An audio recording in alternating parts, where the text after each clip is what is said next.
I'm hungry. So I was doing the prepping the maple syrup evaporator. It dawned on me that I don't have any wood to put in it. I do have a big pile over there, but it's completely covered in snow and I can't really get to it. So I thought to myself, I have a bunch of broken trees.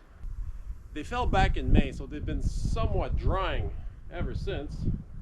And there was a big nasty aspen in my driveway I was tired of looking at. So that's what I did this morning. A bit of chainsaw work. It was fun to take the husky out once again. Dragged it out, cut it up. Decided to use the IBC tubes for wood so it can dry. And then play with the maul and the axe.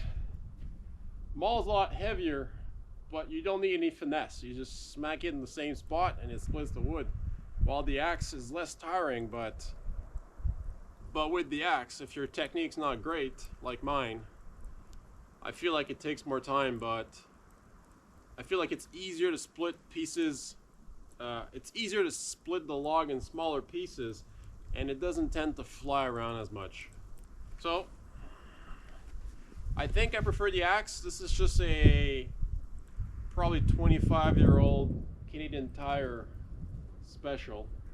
Maybe one day I'll get a nice axe or a wood splitter. Let's see what kind of moisture content this guy has.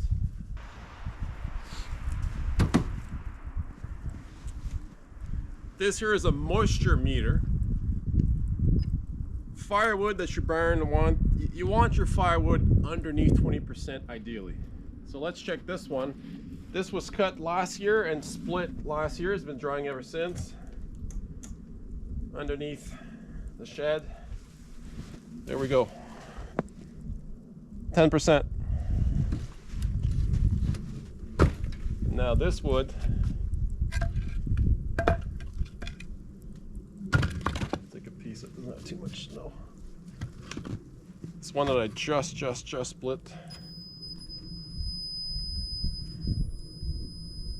19.9%. So technically it'd be good to go. If I wanted, I could use this wood, but the drier it is, the better it is. So hopefully, I don't even want to say it anymore. I don't know. Spring will be here when it's here. There's still technically a month left before spring, but hopefully this will get a bit of a head start. More surface area. The wind can get through it. I will cover it with something, and hopefully this gets to lower than what it is right now. So at least we can get started with the maple syrup evaporator, and then while I'm boiling, I'll just drag more trees and cut them up and chop them up, because waiting is the name of the game when you're doing maple syrup. You can kind of see it there in the background. I'm just waiting for the pan to come in. I've assembled the chimney. It's just I don't want to be outside right now and try and mess with it, because it is quite cold, quite snowy, and I'm very hungry right now.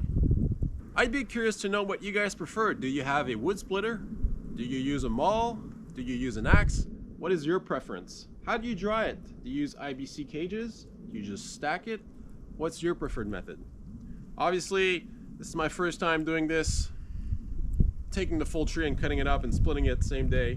I'm sure I can improve on my process, but there's got to be a first time for everything. Thank you so much for watching, everyone. Please like and subscribe for more content. I will be working on a maple evaporator. Now that the wood stove in the garage is functional, I can once again work in there, and it's not going to be freezing conditions. More projects in the works. I can't wait to share it with you guys. Thank you so much for watching. Take care.